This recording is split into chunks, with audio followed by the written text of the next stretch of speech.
In 2005, Joy and Tate Cruse felt like their journey was going very well. Their growing family, 3 young children and 1 on the way, had moved into a beautiful home in Frisco, Texas. It was a happy life with surely happier times ahead. On May 15, 2005, everything changed. Their 4-year-old son, Connor, was diagnosed with stage 4 neuroblastoma, a deadly form of childhood cancer. The extent of the disease was staggering. There were 3 tumors, one in his abdominal area, one behind the spine, and another behind the aorta. There was also disease present in his bone marrow, and it had metastasized to the bones in his legs, arms, pelvis, and ribs. The 12 months that followed were grueling. The family and a close circle of friends rallied around Connor, encouraging him and each other through 6 rounds of chemotherapy, 18 days of radiation, and a 16-hour surgery in Boston, where the surgeon attempted to remove the primary abdominal tumor. 2 different bone marrow transplants required Connor to remain in hospital isolation for a combined period of 75 days. The unexpected hero of the ordeal was Connor himself, who revealed strength and courage uncharacteristic for a child his age. He seldom complained. If he cried in pain, it was only briefly.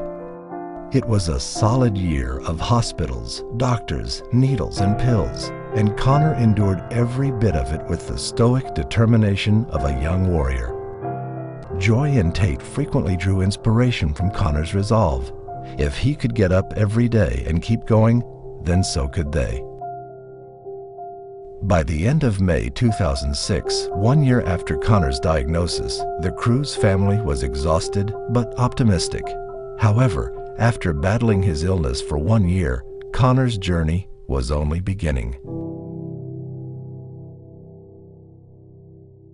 In May of 2007, after another 4 cycles of chemotherapy, Connor's tumor burden showed every sign that it had been defeated. His medical team prescribed a low-dose chemotherapy regimen of 1 pill a day. He also began an intensive routine of alternative medications that meant 75 additional pills every day. Taking it all in stride, Connor returned to normal life with his family. This hopeful time would last only about 18 months. For a year and a half, Connor's original tumor burden had been, by all appearances, dormant, leading his doctors to believe it may even be dead. However, an endoscopy performed in December 2008 revealed that the radiation to the primary tumor had created an entirely new form of cancer and launched a new, extremely aggressive tumor. It was overtaking Connor's young body at an alarming rate. The end of January brought one final surgery in Houston, a 14-hour attempt to remove what the family referred to as the new monster. For 6.5 months, Joy and Tate followed every lead, pushed doctors for answers, and explored every option, even traveling to Guatemala for an alternative treatment that seemed promising, but eventually would not be enough to save Connor. Throughout this final stage of the battle, Connor's unconquerable spirit still resonated in his every word, in every painful step, and in his signature thumbs up sign.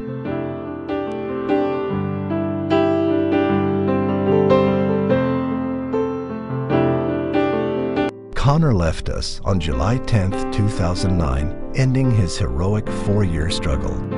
The final tally: 7 surgeries, 13 rounds of chemotherapy, numerous trips to Houston, New York, Boston, Fort Worth, and Chicago, and 140 nights in the hospital. Connor's fight, distinguished by his remarkable courage, has inspired new research, new funding, and a heightened urgency to find a cure.